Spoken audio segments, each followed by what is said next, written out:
जिलान ने चिल्लाकर कहा कि थर्ड एकेडमी का सबसे बड़ा योद्धा शाओ हुओ यहाँ खड़ा है और वो इस मॉन्स्टर को रोक लेगा। शाओ हुओ बुरी तरह फंस चुका था। ली शुआनदियान ने भी उससे मदद मांगी। अपनी इज्जत बचाने के लिए उसे न चाहते हुए भी आगे बढ़ना पड़ा। उसने चिल्लाकर कहा कि वो किसी से नहीं डरता और वो एक 2 स्टार मॉन्स्टर को संभाल सकता है। पर जैसे ही वो मॉन्स्टर के करीब पहुंचा, उसकी हालत खराब हो गई। वो मॉन्स्टर वाकई बहुत भयानक था। ली ने उसका मजाक उड़ाते हुए उसे लूजर कहा। शाओ हुओ गुस्से में चिल्लाया कि मुझ जैसा मामूली इंसान अब उस मॉन्स्टर के हाथों मारा जाएगा। ली शुआनदियान मुझे बचाने के लिए चिल्लाई, पर मैं अपनी जगह से नहीं हिला। मैंने मन ही मन सोचा कि मेरे पास बस एक मुक्के की ऊर्जा बची है और वो एक बार ही काफी होगा। तभी मैंने अपनी पूरी ताकत समेटी और एक जबरदस्त चार्जिंग पंच जड़ दिया। अगले ही पल वो सॉटूथ मॉन्स्टर धुएं की तरह उड़ गया और उसके टुकड़े टुकड़े हो गए। वहाँ खड़े हर इंसान की आंखें फटी की फटी रह गई। ली शुआनदियान सन्न थी। उसे यकीन नहीं हो रहा था कि कोई इतनी बहादुरी से एक 2 स्टार मॉन्स्टर को एक ही बार में खत्म कर सकता है। उसे लगा था कि पूरे इलाके में वही सबसे ताकतवर है, पर आज उसका सामना मुझसे हुआ था। मेरे साथी लीली और जिलान दौड़कर मेरे पास आए। उन्हें मेरी चिंता थी। मुझे अपने शरीर में एक अजीब सी झंझनाहट महसूस होने लगी। एक तेज बिजली जैसी लहर मेरे शरीर से गुजरी। मुझे तभी समझ आया कि मैं अब लेवल 2 स्टार पर पहुंच चुका हूं। लेकिन ये लेवल बढ़ना इतना आसान नहीं था। अचानक मेरे सिर में ऐसा भयानक दर्द उठा जैसे मेरा सिर फटने वाला हो। ये देखकर हैरान था कि मैंने बिना किसी स्टार टावर में गए, बिना कोई इम्तिहान दिए सीधे 2 स्टार लेवल कैसे हासिल कर लिया। ये नामुमकिन था,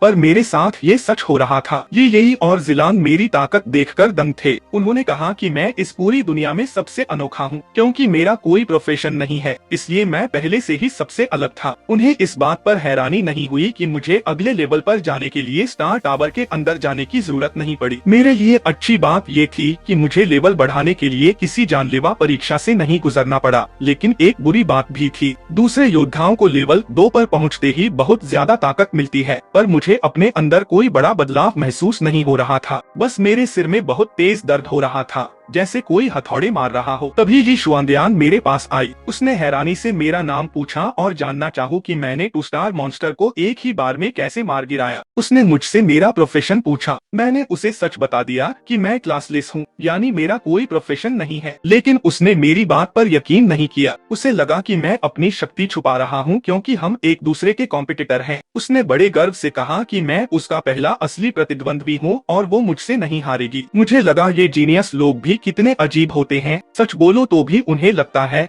कि कोई चाल चली जा रही है। हम वहाँ से आगे बढ़ने लगे। मैं बुरी तरह थक चुका था और यहाँ से जल्दी बाहर निकलना चाहता था। तभी शाओ हुओ हमारे पीछे पीछे भागता हुआ आया। वो गिड़गिड़ाने लगा कि वो हमारे साथ आना चाहता है। उसे समझ आ गया था कि मेरे पास रहना ही सबसे सुरक्षित है। उसने तो यहाँ तक कह दिया कि वो पूरी जिंदगी सही लीडर की तलाश में भटकता रहा और अब वो मुझे अपना गुरु यानी मास्टर बनाना चाहता है। उसकी ये पलटी मारते देख मुझे लगा कि ये बंदा भी अपनी मिसाल आप है। आखिरकार हम फिनिश लाइन के पास पहुंच गए। नक्शे के हिसाब से यहाँ से बाहर जाने का पोर्टल उस विशाल ब्रोंज गेट यानी पीतल के दरवाजे के पीछे था, लेकिन वहाँ पहुंचकर मैं ठहर गया। लोग अंदर जाने के बजाय बाहर भीड़ लगाकर खड़े थे। मामला कुछ गड़बड़ लग रहा था। ये ने बताया कि उस दरवाजे को खोलने के लिए लेवल 2 के योद्धा की ताकत चाहिए। सब वहाँ फंसे हुए थे और 2 स्टार मॉन्स्टर्स के हमलों को किसी तरह रोक रहे थे। तभी अचानक मॉन्स्टर्स ने फिर से हमला कर दिया। चारों तरफ अफरा-तफरी मच गई। लोग चिल्ला रहे थे कि जल्दी फॉर्मेशन बनाओ और सामने वाले छात्र दीवार बनकर खड़े हो जाओ। वहाँ खड़े ही लिंगशाओ ने चिल्लाकर कहा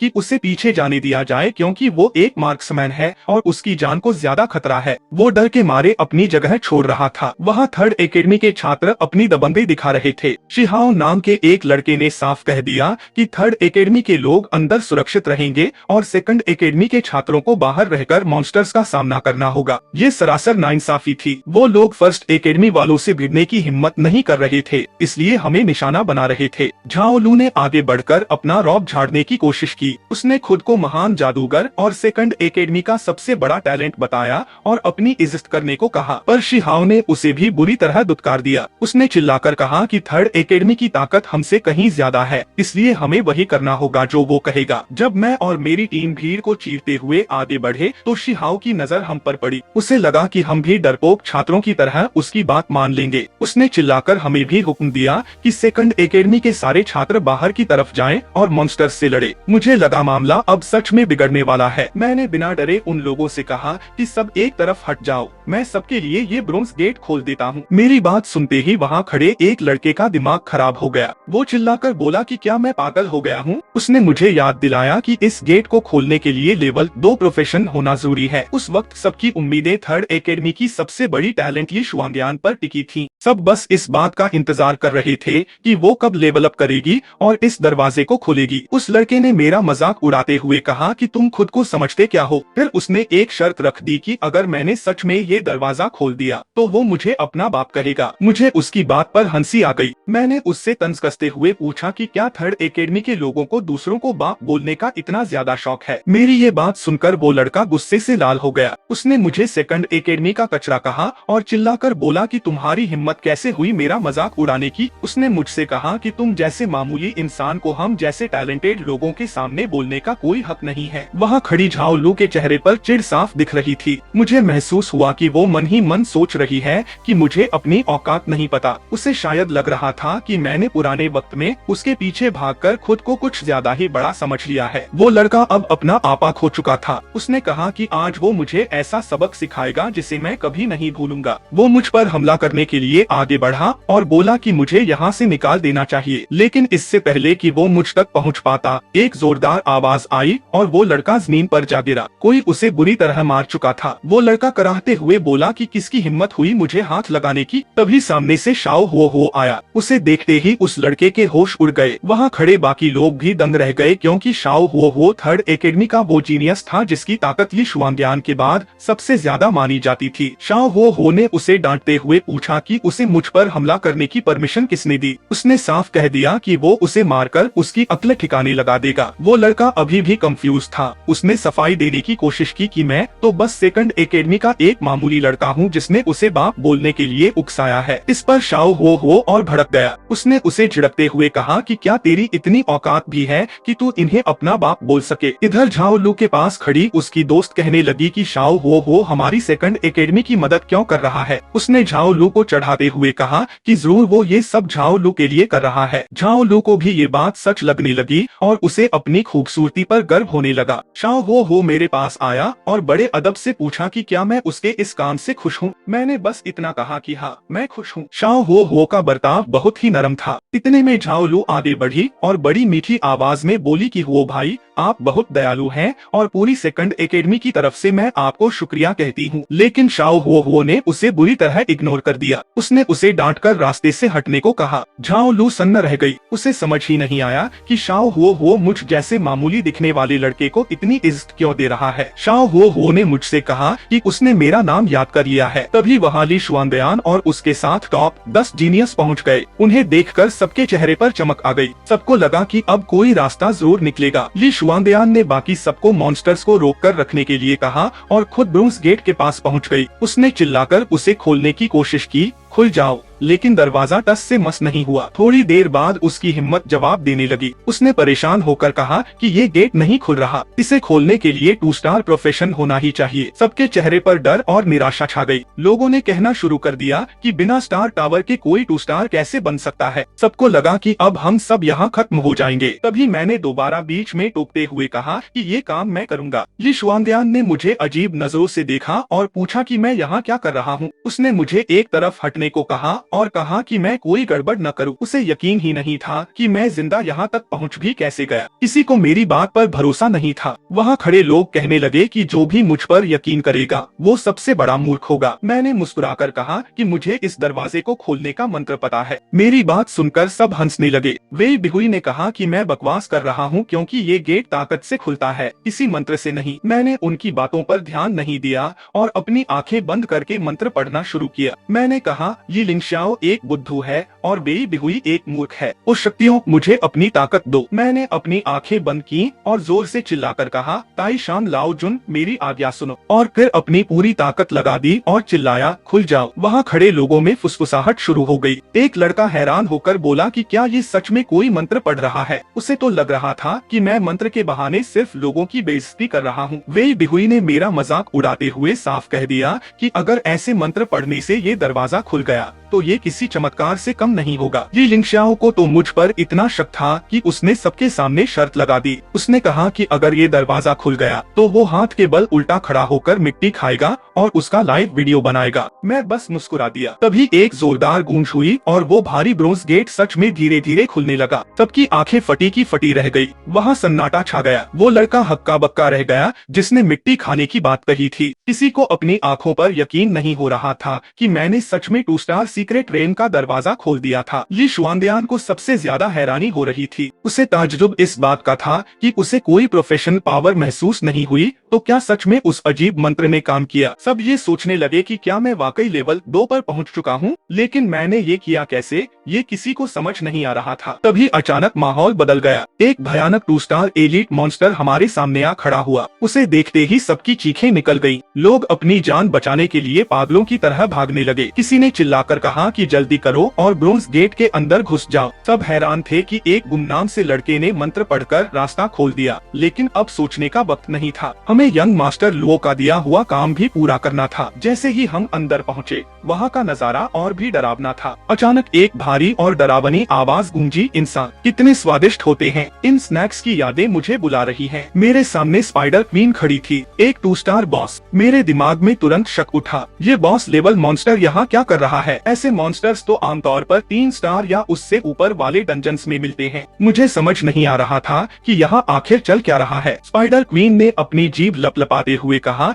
कि वो हमें अपने पेट का हिस्सा बना लेगी। उसने झपट्टा मारकर एक छात्र को दबोच लिया। वो बेचारा मदद के लिए चिल्लाता रहा, लेकिन स्पाइडर क्वीन ने उसे कच्चा चबा लिया। मुझे एहसास हुआ कि हम बचने के लिए अंदर आए थे, लेकिन यहाँ तो हम और भी बड़े खतरे में फंस चुके थे। हम सब उसके सामने बिल्कुल बेबस थे। ऐसा लग रहा था कि अब सब खत्म होने वाला है। ली शुआनदियान ने चिल्लाकर सबको तुरंत पीछे हटने को कहा, लेकिन पीछे हटने का कोई रास्ता नहीं था क्योंकि 2 स्टार मॉन्स्टर्स ने पहले ही गेट का रास्ता ब्लॉक कर दिया था। अब हमारे पास लड़ने के अलावा कोई चारा नहीं था। ली शुआनदियान ने अपनी पूरी ताकत लगाकर स्पाइडर क्वीन पर हमला किया, लेकिन बॉस की पावर बहुत ज्यादा थी। ली शुआनदियान को पीछे हटना पड़ा। उसे चोटिल देखकर मुझे गुस्सा आया। स्पाइडर क्वीन हमें ऐसे देख रही थी जैसे हम कोई खाना हो। वो कह रही थी कि लड़ने वाले इंसानों का मांस और भी ज्यादा अच्छा होता है। उसने फिर से हमला किया। मैंने सबको चिल्लाकर आगाह किया कि कोई भी उसके पंजों की जद में न आए। जगह बहुत कम थी और छिपने के लिए कहीं कोई कोना नहीं था। स्पाइडर क्वीन हमें जानवर समझ रही थी, लेकिन मुझे अब सच में बहुत गुस्सा आ रहा था। मैंने सोचा कि अब बहुत हो गया। मैंने अपनी पूरी ताकत जमा की और उस पर हमला बोल दिया। उसने हंसते हुए कहा कि हम तो सिर्फ उसके खाने का सामान हैं और खुद चलकर उसके पास जा रहे हैं, लेकिन अगले ही पल उसकी हंसी गायब हो गई। मेरी चोट इतनी जोरदार थी कि स्पाइडर क्वीन का एक पंजा कटकर अलग हो गया। ली शुआनदियान ये देखकर दंग रह गई। उसे यकीन नहीं हो रहा था कि मैंने स्पाइडर क्वीन को जख्मी कर दिया है। उसे महसूस हुआ कि मैं शायद उससे भी कहीं ज्यादा ताकतवर हूँ। जैसे ही हमला रुका, सबको एहसास हुआ कि स्पाइडर क्वीन घायल हो गई है। लोग पूछने लगे कि ये किसने किया। सबको लगा कि ये ही शुआनदियान का ही काम होगा क्योंकि वही सबसे आगे लड़ रही थी। स्पाइडर क्वीन गुस्से से पागल हो गई। उसने चिल्लाकर कहा कि ये नाकाबिले बर्दाश्त है कि उसके खाने ने ही उसे चोट पहुंचाई। उसने अपने हजारों मकड़ी के बच्चों को हम पर हमला करने के लिए छोड़ दिया। हालात बिगड़ते देख ली शुआनदियान ने बाकी टॉप 10 टैलेंट्स को आवाज दी कि हमें मिलकर यहाँ से बाहर निकलना होगा, लेकिन मैंने उसे तुरंत टोक दिया। मैंने साफ कहा कि बाहर जाने का मतलब है अपनी जान गंवाना, क्योंकि हजारों 2 स्टार मॉन्स्टर्स ने बाहर का रास्ता घेरा हुआ है। अगर हम अभी बाहर भागे तो एक पल में मारे जाएंगे। सब आपस में बहस करने लगे। तभी मैंने वेई बिहुई की तरफ देखा और एक ऐसी बात कही जिसे सुनकर सब सन्न रह गए। मैंने उससे पूछा, वेई बिहुई, मुझे मुरुंग यूलियान का फोन नंबर दो। वेई बिहुई चिल्लाया कि क्या मैं पागल हो गया हूँ? मौत सिर पर नाच रही है और मैं नंबर मांग रहा हूँ। लेकिन उसे नहीं पता था कि मेरे दिमाग में क्या चल रहा था। मैंने इस मॉन्स्टर को पहचान लिया था। ये वही बॉस था जिसे लोग 4 स्टार क्लास चेंज मिशन में देखकर कांपते थे। मैंने अपनी तलवार कसकर पकड़ी और चिल्लाया, हाफ ब्लेड स्लैश। मैंने वेई बिहुई की आंखों में आंखें डालकर साफ कह दिया कि तुम थोड़े कमजोर हो। मुझे इस वक्त बस वो नंबर चाहिए था। उसी वक्त तियान किंग एकेडमी की चौथी मंजिल की लाइटें जल उठी थीं। मुरोंग ल्यूलियान ने अपनी ताकत को अगले लेवल पर पहुंचा दिया था और वो अब 4 स्टार ग्रेट स्वॉर्ड मास्टर बन चुकी थी। मेन म्याओ म्याओ उसे बधाई देने पहुंचा और यहाँ तक कि उसे किस करने की कोशिश करने लगा, लेकिन मुरोंग ने उसे झिड़क दिया। उसे अपने टीचर के कहने पर स्टूडेंट्स को लेक्चर देने जाना था। मेन म्याओ म्याओ भी उसके पीछे पीछे चल दिया। इधर मैंने फिर से वेई बिहुई पर जोर डाला कि मुझे तुरंत वो नंबर दो क्योंकि ये बहुत जरूरी है, लेकिन वेई बिहुई को लग रहा था कि मैं पागल हो गया हूँ। उसने गुस्से में कहा कि नंबर देने का क्या फायदा। उसने मुझे चेतावनी दी कि मैं उसकी देवी का अपमान करने की हिम्मत भी न करूँ। उसने मुझे याद दिलाया कि सीनियर मुरोंग वापस अपनी एकेडमी जा चुकी है और वो यहाँ आकर किसी को नहीं बचा सकती। मैंने उसे ठंडे दिमाग से समझाया कि जब मैंने ब्रोंज गेट खोलने की बात की थी तब भी उसने यही कहा था कि ये नामुमकिन है। मैंने साफ कह दिया कि फालतू की बातें बंद करो और मुझे नंबर दो। हार मानकर उसने मुझे नंबर दे दिया, लेकिन साथ ही ये धमकी भी दी कि अगर मैंने उनकी देवी की इज्जत के साथ कुछ भी किया तो बुरा होगा। उधर एकेडमी में मुरोंग ल्यूलियान को देखने के लिए लड़कों की भीड़ उमड़ पड़ी थी। तब उसकी खूबसूरती के दीवाने थे, लेकिन साथ ही उसे ग्रेट डेमन किंग के नाम से भी जानते थे क्योंकि वो बहुत सख्त थी। मेन म्याओ म्याओ को तब और गुस्सा आया जब उसे पता चला कि बहुत से स्टूडेंट्स ने मुरोंग के लिए लव लेटर भेजे हैं। उसने तुरंत स्टूडेंट्स यूनियन को ऑर्डर दिया कि उन सबको सजा के तौर पर गोल्ड फार्मिंग वाले इलाके में भेज दिया जाए और तब तक वापस न आने दिया जाए जब तक वो 100 पॉइंट्स न कमा ले। मुरोंग ल्यूलियान का लेक्चर शुरू होने ही वाला था कि तभी उसके फोन की घंटी बजी। उसे लगा कि शायद टीचर का फोन होगा, इसलिए उसने सबके सामने फोन उठा लिया। दूसरी तरफ से मैंने अपनी आवाज बुलंद की और कहा, मुरोंग ल्यूलियान, मैं सुचेन बोल रहा हूँ। अब मैं जो कहने जा रहा हूँ उसे बहुत ध्यान से सुनना। मुरोंग मेरी आवाज सुनकर दंग रह गई। उसे समझ ही नहीं आया कि ये क्या हो रहा था। तभी मैंने चिल्लाकर कहा कि मैं उससे प्यार करता हूँ। वहाँ खड़े लोग सन्न रह गए। मैंने एक बार नहीं बल्कि लगातार बोलना शुरू किया। मैं बार बार कहता रहा कि मैं उससे प्यार करता हूँ। आखिरकार मैंने अपना आई लव यू 100 बार कहने का टास्क पूरा कर लिया। पूरे हॉल में सन्नाटा छा गया। लोग हैरान थे कि एक गुमनाम सा लड़का सरेआम उनकी देवी को प्रपोज करने की हिम्मत कैसे कर सकता है। बाकी लड़के तो डर के मारे छुपकर चिट्ठियां लिखते थे, पर मैंने तो सबके सामने धमाका कर दिया था। मेन म्याओ म्याओ गुस्से से कांपने लगा। उसने चिल्लाकर कहा कि इस लड़के को फौरन ढूंढो, मैं इसे इसकी हिमाकत का मजा चखाऊंगा। सबको लगा कि मुरोंग मुझे मौत की सजा देगी, लेकिन तभी मुरोंग ल्यूलियान ने सबको शांत होने को कहा। उसने स्क्रीन की तरफ इशारा करते हुए मेरा नाम लिया, सुचेन। लोग एक दूसरे का मुंह ताकने लगे क्योंकि किसी ने भी मेरा नाम पहले कभी नहीं सुना था। मेन म्याओ म्याओ भी हैरान था, लेकिन तभी मुरोंग ने वो बात कह दी जिसने सबके होश उड़ा दिए। उसने पूरी दुनिया के सामने कबूल किया कि मैं उसका बॉयफ्रेंड हूँ। उस वक्त मुझे नहीं मालूम था कि मुरोंग ल्यूलियान मेरे बारे में क्या सोच रही थी। बाद में मुझे एहसास हुआ कि उसने मुझे अपनी ढाल की तरह इस्तेमाल करने का फैसला कर लिया था ताकि उसकी जिंदगी शांति से गुजर सके और लोग उसे परेशान न करें। लेकिन उधर एकेडमी में तो हंगामा मच गया था। वहाँ खड़े लड़के गुस्से से पागल हो रहे थे। उनके लिए मैं बस एक मामूली सा लड़का था जिसकी कोई औकात नहीं थी। मुझे गालियाँ दी जा रही थी कि मैं मुरोंग ल्यूलियान के आसपास रहने के भी लायक नहीं हूँ। एक रईसजादे ने तो यहाँ तक कह दिया कि अगले 10 मिनट के अंदर मेरी पूरी कुंडली निकालो, उसे मेरे बारे में सब कुछ जानना था। तभी मेरे दिमाग में सिस्टम की आवाज गूंजी, बधाई हो, 100 बार आई लव यू बोलने का टास्क शानदार तरीके से पूरा हो गया था। रिवॉर्ड के तौर पर मुझे कॉन्स्टिट्यूशन में 1 पॉइंट मिला, लेकिन इसके बाद जो हुआ उसे सुनकर मेरे कान खड़े हो गए। सिस्टम ने कहा कि मुझे इनाम में 10,000 गधे मिले हैं। मुझे अपनी कानों पर यकीन नहीं हुआ। मैंने सिस्टम से दोबारा पूछ लिया कि क्या कहा। सिस्टम ने फिर वही बात दोहराई कि मुझे 10,000 गधे मिले हैं। मुझे बहुत गुस्सा आया। मैंने सोचा कि क्या सिस्टम मेरे साथ मजाक कर रहा है। इस मुसीबत की घड़ी में मैं इन 10,000 गधों का क्या करूँगा? क्या मैं स्पाइडर क्वीन के लिए डंकी सैंडविच बनाऊंगा? तभी सिस्टम ने मुझे एक खास जानकारी दी। उसने बताया कि इन गधों के पास खास हुनर है। उनके पास डंकी हेड किक जैसा हुनर है और वो मिलकर स्टैम्पीडिंग वाइल्ड डंकीज जैसा हमला भी कर सकते हैं। इधर हालात और भी खराब हो रहे थे। छात्र डरे हुए थे और उन्हें लग रहा था कि अब बचना मुश्किल है। तभी कुछ छात्रों ने एक बहुत ही घटिया प्लान बनाया। उनमें से एक के पास मॉन्स्टर ल्योर था जो एक प्रतिबंधित चीज है। उसने अपने साथी से कहा कि वो इसे बाकी छात्रों के बीच फेंक देगा ताकि मॉन्स्टर्स उन पर हमला करें और हमें भागने का मौका मिल जाए। वो लोग इतने गिरे हुए थे कि अपनी जान बचाने के लिए दूसरों को मौत के मुंह में धकेलने खेलने के लिए तैयार थे। उनका इरादा स्पाइडर क्वीन के पीछे बने पोर्टल और उस चीज तक पहुंचने का था जिसे यंग मास्टर लुओ ने मंगाया था। जैसे ही उन्होंने वो मॉन्स्टर ल्योर फेंका, सब चिल्लाने लगे। ये देखकर सबको समझ आ गया कि किसी ने बहुत बड़ी गद्दारी की है। मॉन्स्टर्स उसकी खुशबू से और भी ज्यादा हिंसक हो गए। चारों तरफ चीख पुकार मच गई। लोग अपनी किस्मत को कोस रहे थे और मौत को सामने देख रहे थे। स्पाइडर क्वीन तो खुश हो गई। उसने कहा कि किसी ने उसके खाने में मसाले लगा दिए हैं और अब उसकी खुशबू और भी अच्छी आ रही है। गद्दार छात्र भागने की तैयारी में थे। उनमें से एक ने मेरा मजाक उड़ाते हुए कहा कि मैं तो सबको बचाने वाला था, तो अब बचाकर दिखा। उसने मुझे एक जोकर कहा जो सिर्फ बड़ी बड़ी बातें करता है। मुझे उनकी बातों से फर्क नहीं पड़ रहा था, पर मैं सोच में था। मैं इन 10,000 गधों को भीड़ के बीच में नहीं छोड़ सकता था, वरना मॉन्स्टर्स से पहले ये गधे ही सबको कुचल देंगे। मुझे कोई और रास्ता ढूंढना था। मैं चुपचाप एक तरफ जाने लगा। लोगों को लगा कि मैं अपनी मौत के पास जा रहा हूँ। वे बिहुई ने तो यहाँ तक कह दिया कि मुझ जैसे बेकार इंसान के जाने से किसी को कोई फर्क नहीं पड़ता। कम से कम मेरी मौत से उन्हें थोड़ा और समय मिल जाएगा। मैंने एक गहरी सांस ली और अपना वही पुराना मंत्र पढ़ना शुरू किया। मैंने जोर से कहा कि ली लिंगशाओ एक महामूर्ख है और बेई बिहुई एक पूरा गधा है। इन दो बेवकूफों की ताकत मुझे मिल जाए। गधों, मेरे पास आओ। उस वक्त भी कुछ लोगों को लग रहा था कि मैं सिर्फ दिखावा कर रहा हूँ। उन्हें लगा कि मुसीबत की इस घड़ी में भी मैं सिर्फ नाटक कर रहा हूँ। लेकिन तभी अचानक न जाने कहां से हजारों गधे आसमान से गिरने लगे। ये देखकर सबकी चीखें निकल गयी। लोग और भी ज्यादा डर गए कि पहले ही इतने सारे मॉन्स्टर्स कम थे क्या, जो अब ये बला आ गई। लेकिन अगले ही पल सबको समझ आया कि कुछ तो अलग है। वो गधे हम पर हमला नहीं कर रहे थे। स्पाइडर क्वीन गुस्से से पागल हो गई। वो चिल्लाने लगी कि ये जादुई जानवर उसके इलाके में क्या कर रहे हैं। उसे समझ नहीं आ रहा था कि ये उस पर हमला क्यों कर रहे हैं। उसे लगा कि शायद ये किसी देवता के सेवक हैं। इधर वो गद्दार छात्र जिन्होंने मॉन्स्टर ल्योर फेंका था, वो अपना काम कर चुके थे। उन्होंने वो चीज हासिल कर ली थी जो यंग मास्टर लुओ को चाहिए थी। वो खुशी खुशी बाहर की तरफ भागे क्योंकि उन्हें लगा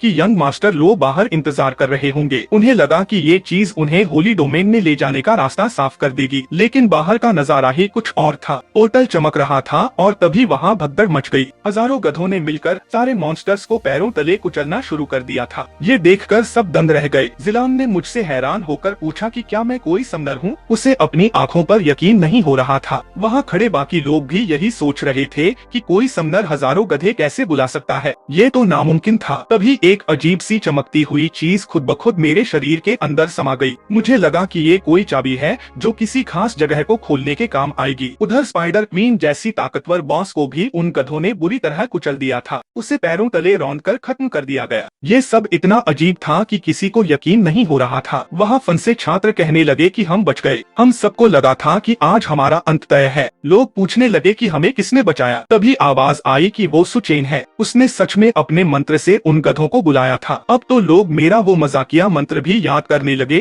ताकि अगली बार अपनी जान बचा सके। वो बार बार दोहरा रहे थे कि ली लिंगशाओ एक बड़ा बुद्धू है और बेई बिहुई एक महामूर्ख है। मुझे हंसी आ रही थी कि लोग अब इसे सच में कोई जादुई मंत्र मान रहे थे। अब सबको समझ आ गया था कि मैं कोई मामूली इंसान नहीं हूँ। बेई बिहुई अभी भी जल रहा था। उसने चिल्लाकर कहा कि सुचेन कभी किसी को नहीं बचा सकता और वो तो एक क्लासलेस लूजर है। मैंने उसकी तरफ देखा और ठंडी आवाज में कहा कि तुम सच में बहुत बड़े बेवकूफ हो। भले ही स्पाइडर क्वीन खत्म हो गई थी, लेकिन सॉटूथ मॉन्स्टर अभी भी वही था। मैंने सबको चिल्लाकर कहा कि फौरन यहाँ से निकलो और पोर्टल के अंदर जाओ। इतने में मैंने अपनी ताकत का इस्तेमाल किया। मैंने धरती की शक्ति को पुकारा और सैंडिफाई तकनीक का इस्तेमाल किया। जमीन रेत की तरह बदलने लगी। शिहाओ मदद के लिए चिल्लाने लगा। मैंने उससे साफ कह दिया कि मैंने कहा था कि मैं उसे याद रखूंगा और ये मुझे याद रखने की कीमत है। अब सिर्फ शाओ हो बाकी बचा था। तभी अचानक मेरा सिर फिर से जोर जोर से फटने लगा। वो भयानक दर्द वापस आ गया था। मुझे समझ आया कि उन गधों के हाथों इतने सारे मॉन्स्टर्स को मरवाकर मेरा लेवल एक बार फिर से बढ़ गया है। मेरे शरीर में जो बदलाव हो रहे थे उन्हें देखकर पास खड़े साथी ने घबराकर मुझसे पूछा कि मुझे क्या हुआ है। मैंने एक गहरी सांस ली और उसे बताया कि चिंता की कोई बात नहीं है। मुझे लगता है कि मैं अब 3 स्टार लेवल पर पहुंच गया हूं। मेरी बात सुनकर उसके होश उड़ गए। वो हैरानी से बोला कि अगर मैं कोई प्रोफेशन होता तो चाहे मेरी क्लास कोई भी होती,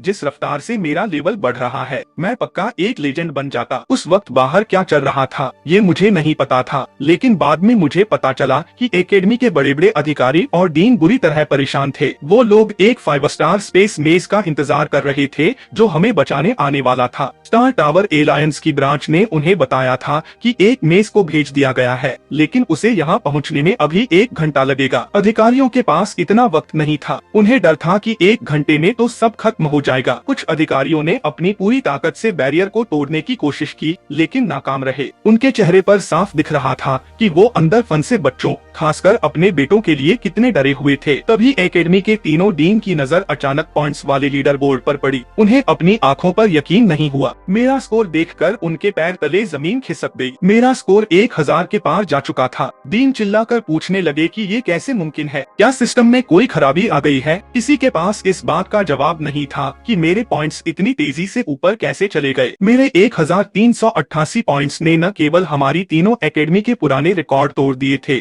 बल्कि ये पिछले 300 सालों में पूरे साम्राज्य की सभी मिडिल एकेडमी का सबसे बड़ा स्कोर था। साम्राज्य के सबसे ताकतवर योद्धा थोर ने भी अपने पहले ट्रायल में सिर्फ 980 पॉइंट्स बनाए थे। सेकंड एकेडमी के डीन हुआईजी बहुत गर्व महसूस कर रहे थे। उन्हें लगा कि शायद हमारी एकेडमी ने थोर जैसा ही कोई लेजेंड पैदा कर दिया है, लेकिन बाकी डीन इस बात को मानने को तैयार नहीं थे। उन्होंने मजाक उड़ाते हुए कहा कि मैं तो क्लासलेस हूँ और मेरी तुलना थोर से करना थोर का अपमान है। तभी अचानक एक बड़ी खबर आई। पोर्टल फिर से चमकने लगा और छात्र एक एक करके बाहर आने लगे। ये किसी चमत्कार से कम नहीं था। जैसे ही मैं सीक्रेट रेन से बाहर निकला, मेरे सामने रिवॉर्ड्स और इनामों की गिनती शुरू हो गई। मुझे महसूस हुआ कि ये दुनिया अब धीरे धीरे किसी गेम जैसी बनती जा रही है। मेरे बेहतरीन प्रदर्शन के लिए मुझे एस रैंक दी गई। इनाम में मुझे एक गॉड स्लेन पॉइंट मिला और साथ ही स्पाइडर क्वीन का सलाइवा यानी उसकी लार भी मिली। बाहर निकलते ही मैंने देखा कि बहुत से लोग सही सलामत बच गए थे। हर कोई बस एक ही बात कर रहा था कि आखिर सबको किसने बचाया। किसी को लगा कि ये पक्का ली शुआंदियान का काम होगा, क्योंकि वही सबसे बड़ी टैलेंट है। कुछ को लगा कि शायद शाओ हुओ ने कोई नया लेवल हासिल कर लिया होगा। डीन हुआईजी ने जब मेरा नाम लिया तो थर्ड एकेडमी के डीन ने फिर से मेरा मजाक उड़ाया। उन्होंने साफ कह दिया कि मुझे क्लासलेस कहना ही ठीक है और मैं किसी को नहीं बचा सकता। उन्होंने गुस्से में एक शर्त रख दी। उन्होंने कहा कि अगर सच में मुझ जैसे क्लासलेस इंसान ने सबको बचाया है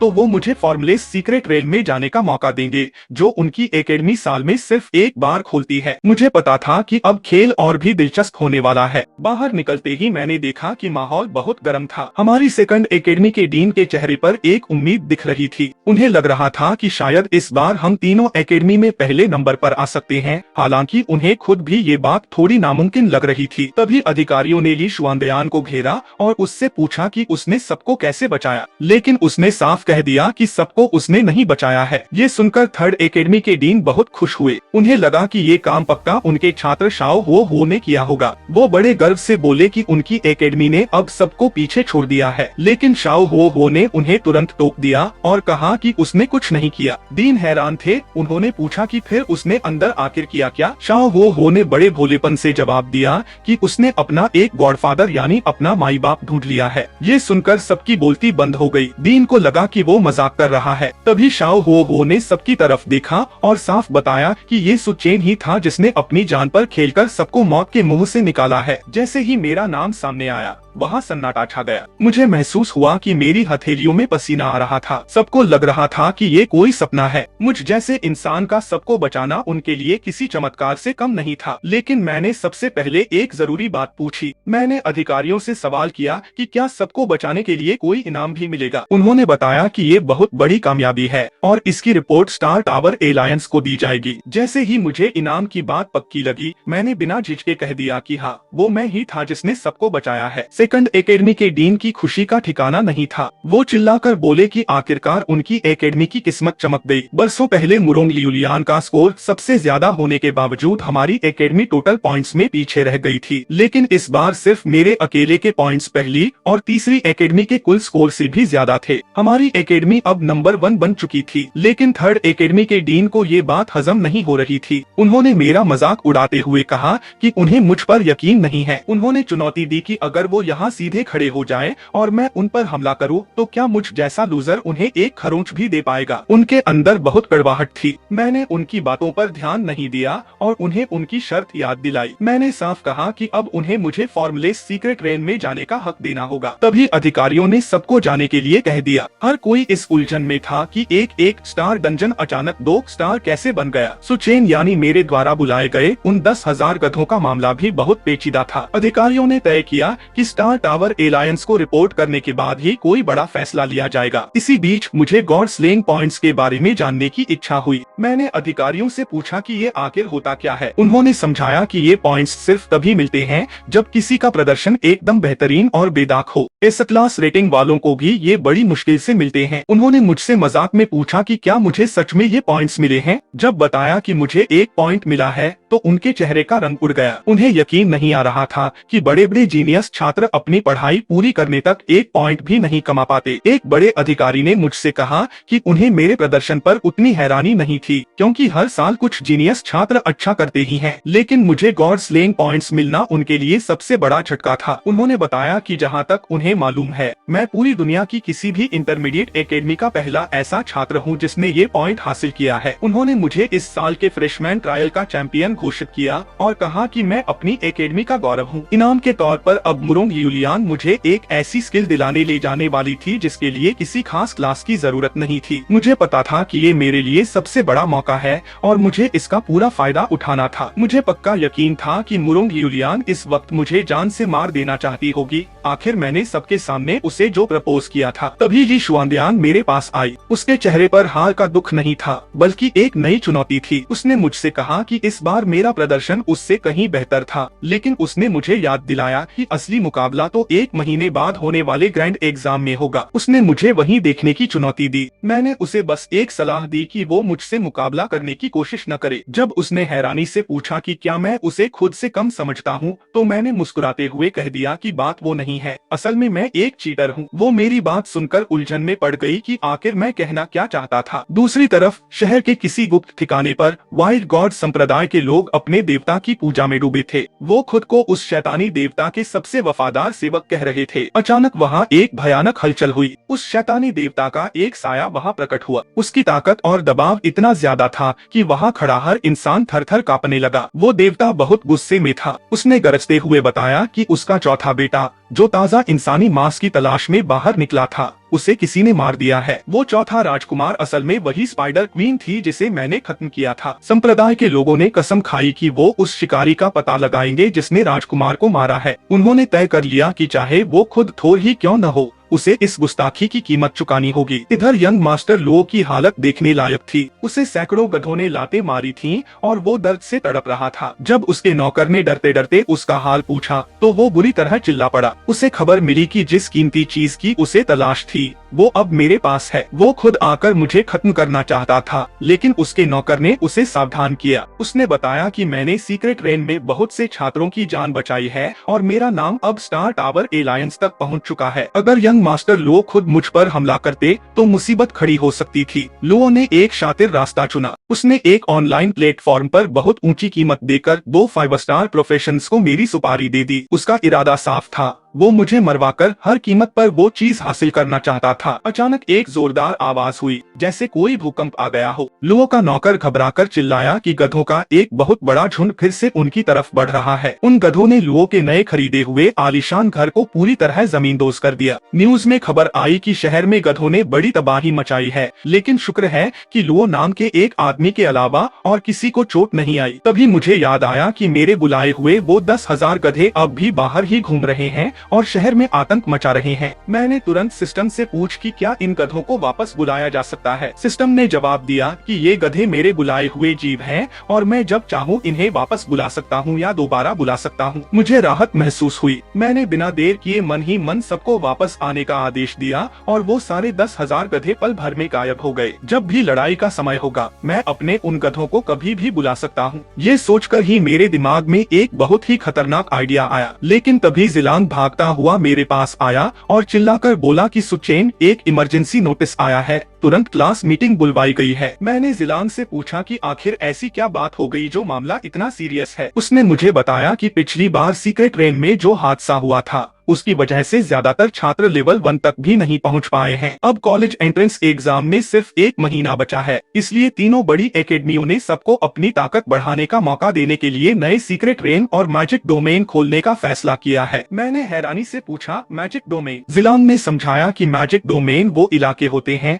जहाँ जादुई जानवरों का कब्जा होता है। जैसे उस जादुई ड्रैगन ने पिछली बार स्कूल पर हमला किया था, ये जानवर भी वैसे ही होते हैं। सीक्रेट रेन के मॉन्स्टर्स के मुकाबले ये जादुई जानवर बहुत चालाक और समझदार होते हैं, और सबसे बड़ी बात ये है कि ये मैजिक डोमेन हमारी असल दुनिया में ही कहीं स्थित होते हैं। मेरे मन में तुरंत एक सवाल उठा कि अगर ये हमारी दुनिया में ही है तो बड़े बड़े नॉनस्टार योद्धा इन्हें खत्म क्यों नहीं कर देते। जिलान ने बताया कि इसके दो कारण हैं। पहला ये कि इनकी तादाद बहुत ज्यादा है, ये पूरी दुनिया में फैले हुए हैं और हर रोज नए डोमेन बन जाते हैं। दूसरा ये कि कई डोमेन की रखवाली बहुत ताकतवर जानवर करते हैं, इसलिए नॉनस्टार योद्धा भी बिना सोचे समझे हमला नहीं करते। उन्हें डर रहता है कि कहीं उनकी वजह से जानवरों का कोई बड़ा सैलाब न आ जाए जो पूरी दुनिया के लिए तबाही मचा देगा। मैंने फिर पूछा कि आखिर ये जानवर आते कहाँ से हैं? उसने बताया कि कुछ तो सीक्रेट रेंज से भाग निकलते हैं और कुछ स्पेशल नोड्स के जरिए हमला करते हैं। उसने कहा कि इसके बारे में हम आगे चलकर बड़ी एकेडमियों में और भी बहुत कुछ सीखेंगे। तभी अचानक मेरे दिमाग में सिस्टम की आवाज गूंजी। सिस्टम ने मुझे एक नया टास्क दिया था। टास्क का नाम था अबाउंडेंट ऑफस्प्रिंग। सिस्टम चाहता था कि मैं इंसानियत को बचाने के लिए 3 बच्चे पैदा करूं। मैंने गुस्से में सोचा कि क्या सिस्टम मेरे साथ मजाक कर रहा है। सिस्टम ने बड़ी साफ आवाज में कहा कि वो प्रोफेशनल है और मजाक नहीं करता। मैंने उसे डांटते हुए कहा कि यहाँ से दफा हो जाओ, ये कैसा बेकार टास्क है। मैं खुद अभी बच्चा हूँ और तुम चाहते हो कि मेरे बच्चे हो। मैंने सिस्टम से दूसरा टास्क मांगा। सिस्टम ने साफ मना कर दिया कि एक बार टास्क मिल गया तो उसे बदला नहीं जा सकता। मेरी परेशानी ये थी कि मेरी तो अभी कोई गर्लफ्रेंड तक नहीं है, तो बच्चे कहाँ से होंगे। मैंने चिढ़कर सिस्टम से कहा कि अगर ये टास्क करना ही है तो कम से कम मुझे एक लड़की तो दो। सिस्टम ने साफ ना कह दिया। मुझे यकीन नहीं हो रहा था कि ये सिस्टम इतना अजीब है। तभी मेरी नजर जिलान पर पड़ी। मैंने उससे एक अजीब सा सवाल पूछ लिया कि जिलान, क्या तुम्हारा वो लड़की वाला अवतार बच्चे पैदा कर सकता है? जिलान ने मुझे ऐसे देखा जैसे मैं पागल हो गया हूँ। क्लास में बाकी छात्र भी आपस में खुसर पुसर कर रहे थे। वो सोच रहे थे कि पिछली बार सीक्रेट रेन में आखिर हुआ क्या था और क्या वाकई सुचेन ने ही सबको बचाया था। कुछ लोग कह रहे थे कि वेई बिहुई ही सबसे बेहतरीन है और वो जल्द ही सुचेन को पीछे छोड़ देगा। वेई बिहुई भी अंदर ही अंदर जल रहा था। उसने कसम खाई कि वो मुरोंग ल्यूलियान का अपमान बर्दाश्त नहीं करेगा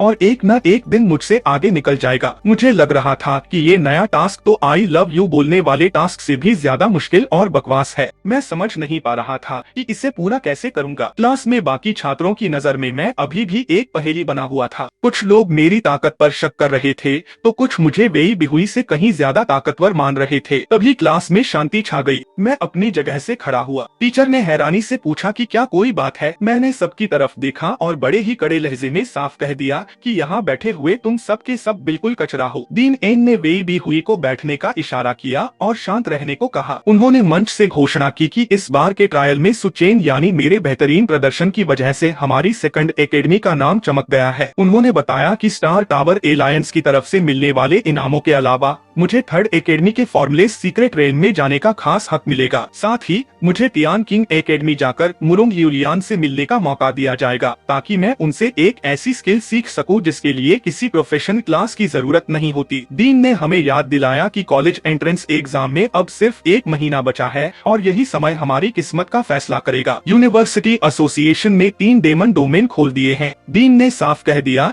कि इस दौरान एकेडमी में हाजिरी लगाना जरूरी नहीं होगा। हम अपनी मर्जी से टीमें बनाकर उन डेमन डोमेन में ट्रेनिंग कर सकते हैं और अपना लेवल बढ़ा सकते हैं। क्योंकि इस बार हमारी सेकंड एकेडमी तीनों एकेडमियों में पहले नंबर पर आई है, इसलिए हमें उन डोमेन में सबसे पहले जाने की प्राथमिकता मिलेगी। दशकों में ये पहली बार था कि हमारी एकेडमी ने ऐसा मुकाम हासिल किया था। डीन चाहते थे कि हम सब इस सुनहरे मौके का पूरा फायदा उठाएं। सच कहूँ तो डीन एन का छोटा सा भाषण बिल्कुल भी छोटा नहीं था। वो पूरे 1 घंटे तक बोले। जैसे ही सभा खत्म हुई, जिलान मेरे पास आया और उसने पूछा कि भाई, हम डेमन डोमेन ट्रायल के लिए कब निकल रहे हैं? मैं जवाब देने ही वाला था कि तभी झांग युए भी वहाँ पहुँच गई। वो खुश होकर बोली कि उसे मत भूलना और वो भी मेरे साथ चलना चाहती है। जिलान को ये बात पसंद नहीं आई। उसने उसे झिड़का कि पिछली बार भी उसे ले जाने पर काफी बहस हुई थी, तो अब वो फिर से साथ क्यों आना चाहती है। जिलान ने साफ कह दिया कि उसका मुझसे कोई खास रिश्ता नहीं है, तो मैं उसे साथ क्यों ले जाऊं। लेकिन झांग युए ने फौरन पलटकर जवाब दिया कि वो मुझे पहले डैडी कह चुकी है। तो हमारा रिश्ता कैसे नहीं हुआ। मैंने उनकी बहस रोकी और जिलान से कहा कि उसे अब परेशान होने की जरूरत नहीं है। जिलान को लगा कि शायद मैं अब झांग युए के पीछे नहीं जाऊंगा, लेकिन मैंने उसे एक और भी बड़ी खबर दी। मैंने कहा कि मैं मुरोंग ल्यूलियान वाली वो खास स्किल हासिल करने का मौका उसे बेच सकता हूँ। जिलान की आंखें फटी की फटी रह गयी। उसे यकीन नहीं हुआ कि मैं इतनी कीमती और दुर्लभ स्किल छोड़ने को तैयार हूँ। मैंने उसे समझाया कि भले ही वो स्किल बहुत कीमती है, लेकिन मुरोंग ल्यूलियान बहुत ही खूंखार औरत है। उसके पास जाना अपनी मौत को दावत देने जैसा है, इसलिए बेहतर यही है कि मैं वो मौका किसी और को दे दूं। जिलान ने एक्साइटेड होकर पूछा कि क्या मैं सच कह रहा हूँ। मैंने कहा कि मैं झूठ नहीं बोल रहा, वो मौका अब उसका हो सकता है, लेकिन मेरी एक शर्त है। उसने तुरंत हाँ कर दी और कहा कि मैं जो भी कहूँगा वो उसे मान लेगा। उसने मुझे अपना सगा भाई तक कह दिया। मैंने मुस्कुराकर उससे कहा कि अगर उसे वो मौका चाहिए तो उसे मुझे पिताजी कहना होगा। जिलान पहले तो सकपका गया। उसने कहा कि वो मुझे भाई मान रहा है और मैं उसका बाप बनना चाहता हूँ। मैंने बिना किसी दबाव के कह दिया कि अगर वो नहीं कहना चाहता तो कोई बात नहीं, मैं वो स्लॉट वापस ले लूंगा। जिलान ने घबराकर मुझे रोका और फिर धीरे से 3 बार मुझे पिताजी पुकारा। मुझे मजा आ रहा था। तभी मेरे दिमाग में सिस्टम की आवाज गूंजी, बधाई हो, मुझे एक और वंशज मिल गया था। अबाउंडेंट ब्लेसिंग्स वाला मेरा वो अजीब टास्क अब 2/3 पूरा हो चुका था। मुझे लगा कि ये मिशन पूरा करना तो बहुत आसान है, बस अब मुझे शाओ हो को ढूंढकर उसे भी अपना बेटा बनाना होगा। तभी मेरे फोन की घंटी बजी। मेरे अंकल का फोन था। जब से मैं इस दुनिया में आया था, मेरी मुलाकात अपने इस इकलौते खून के रिश्तेदार से नहीं हुई थी। मुझे समझ नहीं आ रहा था कि वो मुझसे क्या चाहते होंगे। मैंने फोन उठाया तो अंकल ने बहुत ही धीमी और हिचकिचाती हुई आवाज में पूछा कि क्या मैं फ्री हूँ और क्या मैं एक बार घर आ सकता हूँ। मैंने बिना सोचे समझे कह दिया कि ठीक है, मैं आज दोपहर में घर आ जाऊंगा। लेकिन जैसे ही मैंने हाँ कहा, बैकग्राउंड से उनकी पत्नी यानी मेरी चाची की चिल्लाने की आवाज आने लगी। वो अंकल पर बुरी तरह बरस रही थी। वो कह रही थी कि उन्होंने मुझे फोन क्यों किया। उन्हें मेरे बारे में सब पता चल चुका था कि मैं एक क्लासलेस इंसान हूँ और मेरा कोई भविष्य नहीं है। वो मुझे एक लूजर और बेकार इंसान समझ रही थी। उन्होंने अंकल से कहा कि इतने सालों तक मुझे पालना और मेरा खर्च उठाना पैसे की बर्बादी थी। चाची साफ कह रही थी कि जैसे ही मैं घर पहुँचूं, अंकल मुझे तुरंत वहाँ से निकल जाने के लिए कह दे। वो नहीं चाहती थी कि मैं आगे चलकर उन पर कोई बोझ बनूं। अंकल मुझे बचाने की कोशिश कर रहे थे, पर चाची के सामने उनकी एक नहीं चल रही थी। अंकल ने बहुत कोशिश की कि मुझे नेशनल एग्जाम खत्म होने तक घर में रुकने दिया जाए ताकि मेरी पढ़ाई पर असर न पड़े, लेकिन चाची और उनकी बेटी युतिंग तस से मस नहीं हुए। युतिंग ने बड़े घमंड से कहा कि मुझ जैसे क्लासलेस इंसान के स्कोर से क्या फर्क पड़ने वाला है, और वैसे भी मुझे कौन सा कॉलेज एडमिशन देगा। उसने साफ कह दिया कि एकेडमी की छुट्टियां चल रही हैं और मेरा वहाँ रहना उसके लिए बहुत असुविधाजनक है। चाची ने उसकी हाँ में हाँ मिलाते हुए बताया कि युतिंग आजकल 3rd एकेडमी के डीन के बेटे हुआंग कान को डेट कर रही है। अगर उसने मुझे वहाँ देख लिया तो युतिंग की इमेज खराब हो जाएगी। युतिंग अपनी मम्मी को बता रही थी कि कल ट्रायल के दौरान जब वो भयानक हादसा हुआ तो वो एक दरार में छिप गई थी और बाहर नहीं निकली। उसने सुना था कि किसी ने सबकी जान बचाई है और स्टार टावर एलायंस अभी उसकी जांच कर रहा है।